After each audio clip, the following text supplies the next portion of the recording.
Welcome to Book Bubble. I am Mariela and I am a librarian at the Arlington Public Library. Do you like adventure stories? Have you ever wished that something magical would happen to you? Today, I'm going to tell you 3 stories full of magic and adventure. Do you know what's extra cool about these stories? They were written by kids just like you. So stay tuned for Book Bubble.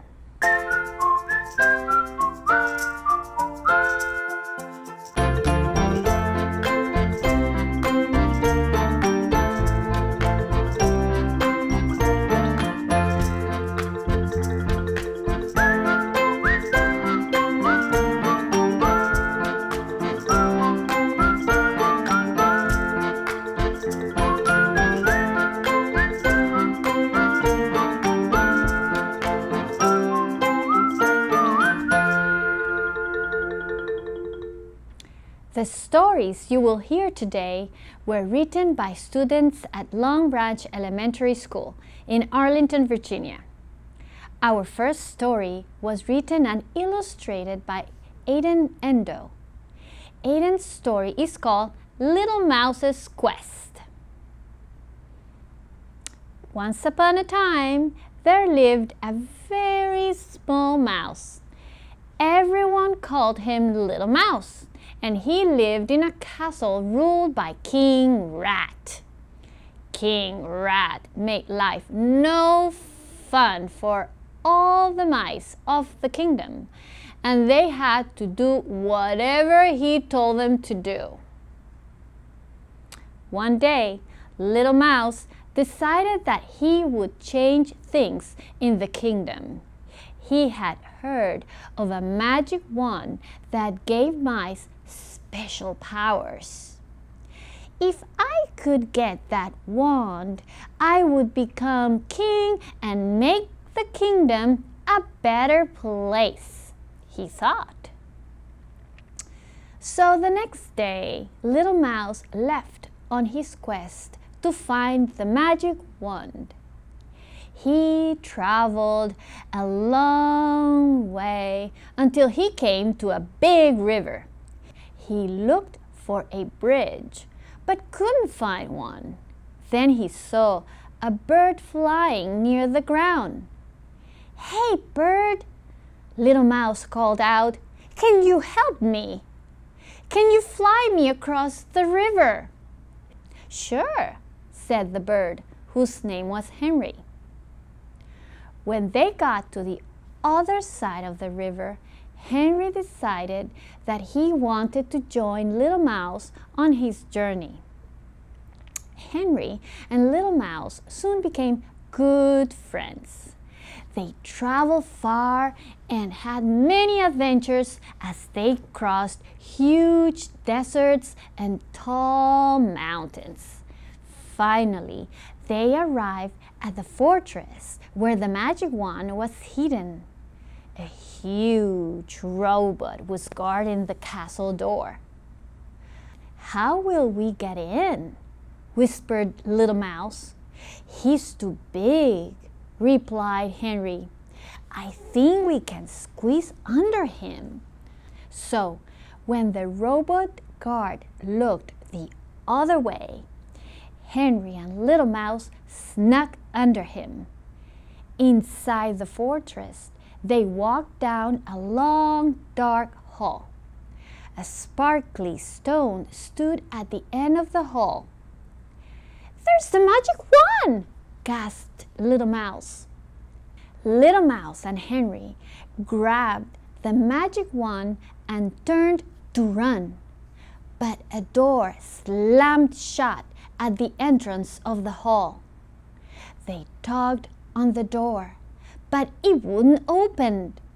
There was no way out, and they could hear the robot coming. "Get onto my back!" shouted Henry.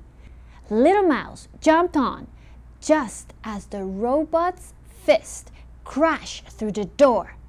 Henry flew them through the hole in the door and out of the fortress. Then they flew all the way back home with the wand in Little Mouse's hand. When Little Mouse and Henry returned home, they walked up to King Rat's palace. Little Mouse waved the wand at King Rat and ordered him to leave the kingdom. In a trance, the bad king stood up and walked out. As soon as the other animals realized that King Rat was really gone, they held a huge party to celebrate. They made Little Mouse their new king, and the kingdom finally became a good place to live.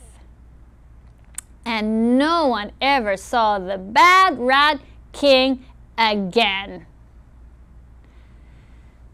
I really like that adventure, especially the way Little Mouse and Henry worked together.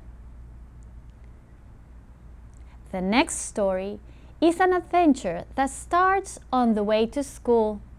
It's called The Fairies Secret and was written and illustrated by Anna Williams. Every morning after breakfast, Katie walked to school. Katie loved seeing the beautiful trees and flowers. One morning, she picked a daisy. When she looked at it closely, she saw someone sitting in the flower. It was a real fairy in the middle of the daisy she had picked. Katie tried to grab the fairy, but it quickly flew away. At school, Katie told her friends about the fairy, but none of them believed her. She promised it was true, but they all thought she was crazy. Katie just had to make her friends believe her. She decided she had to find the fairy again, so she snuck away from school. Katie was so excited. This was her first real adventure. She decided to go to the meadow because in all the books she had read, fairies lived in meadows. When she got to the meadow, she saw something small in one of the trees. It was the fairy. But the fairy saw Katie too and started to fly away. "Come back, fairy," Katie screamed, but the fairy kept flying. So Katie ran after her. The fairy, whose name was Annabella, flew over a river. "Phew," said the fairy, because she thought she was safe. But Katie just ran across the river and kept following her. The fairy looked back at Katie as she flew and ran straight into a tree. Bam! Her wing was hurt, and she tried to hide behind a tree. But Katie followed and grabbed Annabella. "What are you going to do with me?" screamed the fairy. "Oh, I won't hurt you," Katie said. "I just need to show you to my friends." But Annabella started sobbing. Katie asked, "Why are you crying?" "Because no humans are supposed to know we exist. If they did, they would get curious, and when they found us, they would put us in museums." "Oh, I would never want that," said Katie. "Then please, please, please, please, let me go," begged Annabella. "Okay," replied Katie, "but could you please come visit me sometime?" "Oh, I will, I promise," replied the fairy. And Annabella's secret remained safe with Katie for the rest of her life. Do you think that fairies are real? If you know, don't tell. Our last story for today is Ocean Heroes, and it was written and illustrated by Lauren Montgomery. Once upon a time, a boy named Bryce and a girl named Katie were walking on the beach with their parents. They saw a big rock and climbed up it. When they jumped off the other side, they found a tide pool. It was full of cool seashells and starfish. They also saw a beautiful conch shell with different shades of orange and pink. Bryce and Katie had always heard that if you find a conch shell, you make a wish. So, of course, they did. Bryce wished he could breathe and swim underwater. Katie wished she could be a mermaid and talk to animals in the ocean. But both kids wanted to be normal again on land. When they were done looking at the tide pool, they were hot, so they splashed into the water. Suddenly, they felt a tingly feeling throughout their bodies, and when they looked down, Katie had a tail, and Bryce had gills, and both could breathe underwater. After swimming around and testing their new abilities, they saw one dolphin calling out to another. Since Katie could now talk to animals in the ocean, she asked the dolphin what it was doing. The dolphin is a mama and has lost her baby, Katie translated for Bryce.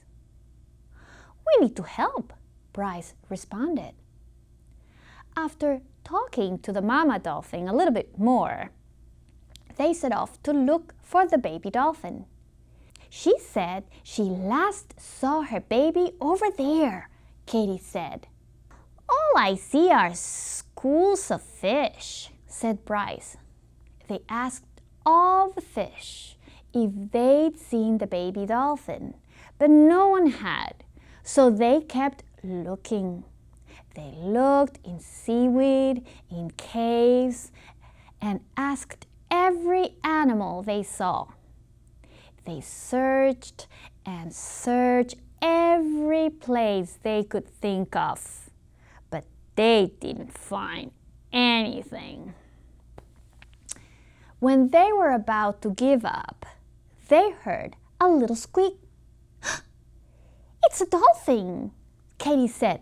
Look, down there in that old shipwreck, Bryce yelled. They saw a dolphin stuck in the window of an old shipwreck.